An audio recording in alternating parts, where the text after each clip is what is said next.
Hey guys, this is Mrs. Harbin, and this is Algebra 2.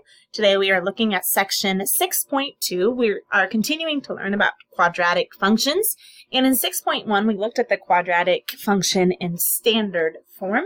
That was ax squared plus bx plus c. Today we're going to put these quadratic functions into what we call vertex form. This helps us to easily identify the vertex of the parabola, and it makes it easier for us to graph. Our life application for our unit is this. The student will see that representing information in multiple forms should maintain the integrity of the information. Speaking God's written word should be matched with an illustration of God's word in action. We've talked about gathering data and using graphs and equations to represent this data. Different people understand things in different ways. Some people need to see a graph. Some people need to hear the information. And it's the same with God's word. When we are writing about God's written word, when we are speaking about God's written word, we also need to match that with what's written in Scripture and match that with the actions that we have in our own lives, because different people will see or learn about God's word in different ways. Our lesson objective for today is that you, the student, will graph quadratic functions of the form, that should say form, f of x equals a times x minus h squared plus k by transforming the parent functions f of x equals x squared. Remember, the parent function is just the basic parabolic function, which looks like this, and we are going to use this form, which is called vertex form, to transform our parent function so that it matches the given function. Let's take a look at some simple quadratic functions first, and using what we know from last class, state whether each graph opens upward or downward. Y equals 3x squared minus 5. Up or down? Hopefully you said upward, because our a, the coefficient in front of our x squared term, is positive. Our graph will open upward. What about y equals negative x squared plus x minus 7? Hopefully you said downward, because the a, the coefficient in front of the x squared term, is negative. That's a negative 1. It does open downward. And lastly, y equals negative 1/2 x squared plus 2x. That also opens downward because our a, negative 1/2, is a negative number, and that causes our parabola to open downward. If we were to sketch these without the Cartesian plane, don't forget upward, it looks like a U, and downward is going to look like this. All right, let's take another look at some quadratic functions and determine which function has the flattest graph.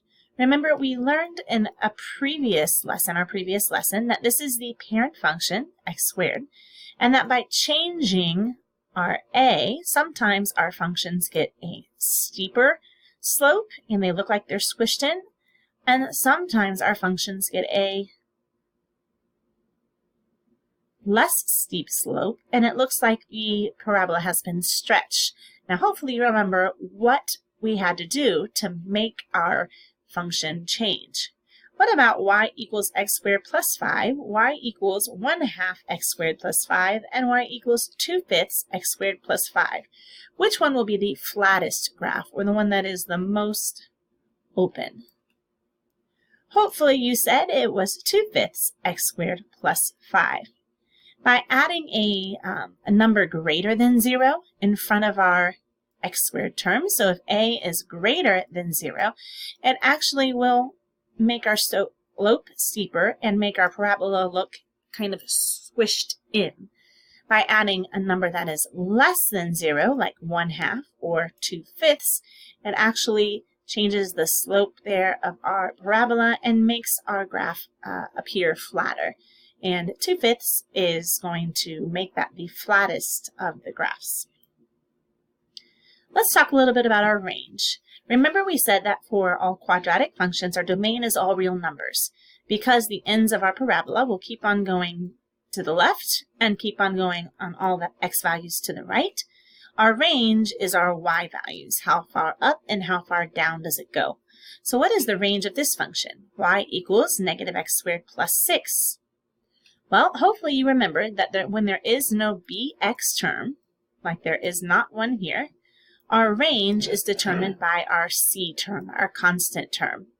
We know that this graph is opening downward, and we know that our constant term is going to be our maximum or our minimum. If the parabola is opening downward, then our maximum point, our maximum y point, is going to be 6. Therefore, our range is that y must be less than or equal to 6. 6 is going to be the high point in this function. F of x equals ax squared plus c. Remember that the value of a dictates whether the parabola will open upward, if it's a positive a, or downward, if it's a negative a, and how flat or steep it will be.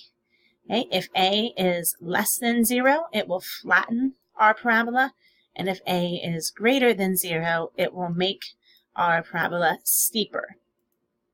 The value of c causes a vertical translation of the parabola. So that moves our parabola up or down, and will also be the vertex of that parabola when we don't have that bx term.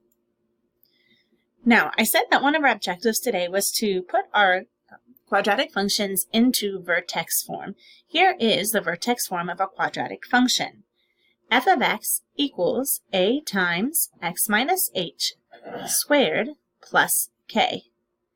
And what these represent, before we move on, our h is going to be the x coordinate of our vertex, and our k is going to be the y coordinate of our vertex. Now, the reason that we've assigned different letters other than just x and y is because these are specific points. This is not just any x or any y. This is the specific points of the vertex. If you're having trouble remembering which one is which, remember x comes before y in the alphabet, h comes before k in the alphabet, and so our h is equal to the x point and k is equal to the y point or the y coordinate of our vertex. As a quick reminder, the vertex is the lowest point on an upward opening parabola, or it's the highest point on a downward opening parabola. That is the vertex, and that hk will give us that point. The vertex form of a quadratic function allows you to quickly identify the parabola's vertex. The a value, remember it was a there in front of the parentheses, still tells you whether the parabola opens upward or downward. Let's take a look at this. We're going to graph g of x equals x minus 2 squared and h of x equals x plus 3 squared. In g of x, when we set x minus 2 equal to 0, we find that x actually equals 2.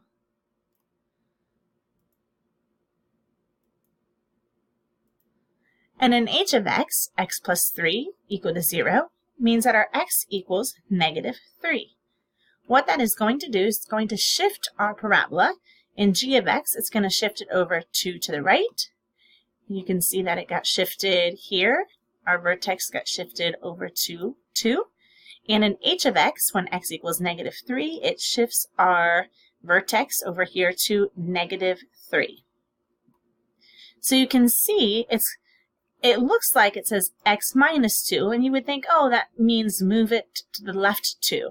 But because we're setting that equal to 0, x minus 2 equals 0, we find out that x actually equals a positive 2. And in here, you may have said, oh, we're going to slide it to the right 3.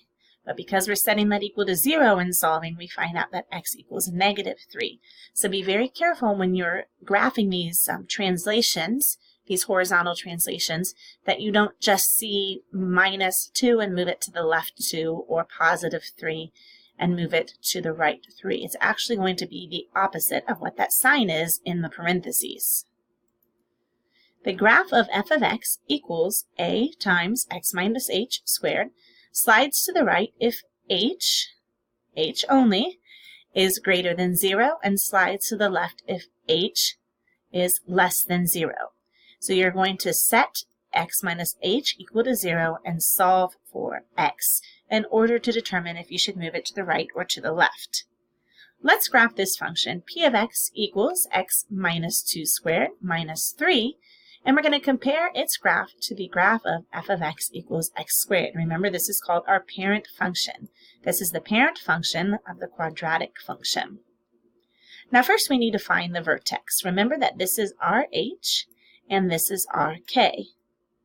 We're actually going to set our h equal to 0 so we can see what our value of x is at that point. And when we do the math, we find that our x value for our vertex is going to be 2. To find our k, or the y value for our vertex, we don't need to do anything. We just take the number with its sign, and that's going to be our y value. So our y coordinate for our vertex is going to be -3. So our vertex is at 2, -3. Our h is 2, and our k is -3.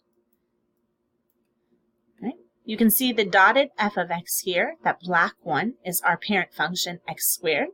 And what we've done is we have taken that vertex and we have moved it 2 to the right and 3 down. So our p of x vertex is over here. There's the vertex at 2, -3.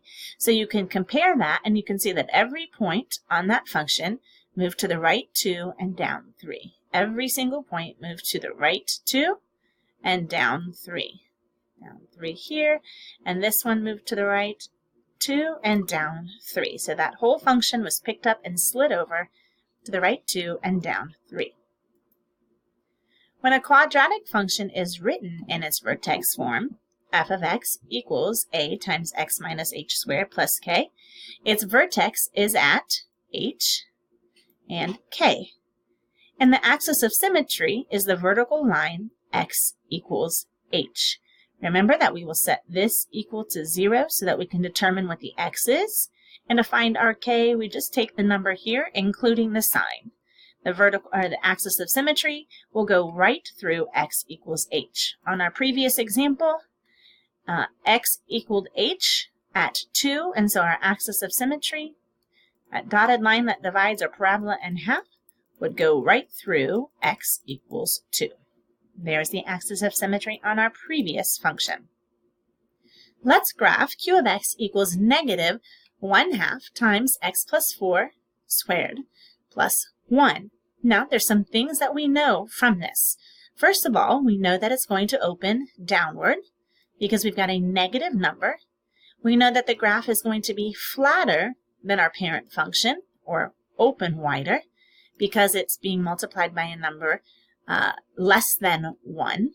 I was saying less than 0 earlier. I should have said less than 1. So go back and fix your notes. When I was saying a is greater than 0, it should have been a is greater than 1, makes it steeper. And when I said a was less than 0, I should have said a is less than 1. Hopefully you caught that and you fixed that and fixed my error in those beginning slides. Go back and fix that in your notes, please, from those first few slides. All right, so we know it's downward. We know it's flatter than the parent function. If we set this equal to 0, we find out that x equals -4. You notice that we can just rewrite that as x minus -4. So we see a -4 there. And we know that our k is just the last number here with this sign. So our k is a positive 1. Therefore, our vertex is at -4, 1. Our axis of symmetry is going to be at x equals -4.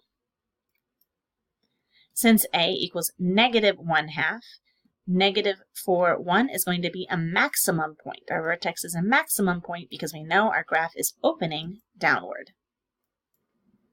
The parabola is going to be translated 4 units left and 1 unit up from the graph f of x equals -1/2 x squared. So let's plug in some values here. We'll pick -5 and -3, plug those into the function, and we get 1/2 and 1/2 for our y values. When we plot those points, you can see here is our original function in black, and we have taken that vertex and we have moved it over 4 to the left and 1 unit up. When we plugged in -5 and -3, we got those 2 points here, 1/2, 1/2. We could have also plugged in -6 and -2 to get these other points. We want to have at least 5 points when we are drawing or sketching our parabola. You can change a quadratic function from general form to vertex form by the algebraic method of completing the square. We will pick that up in part 2 of the video where we practice completing the square to change a quadratic function from general form to vertex form.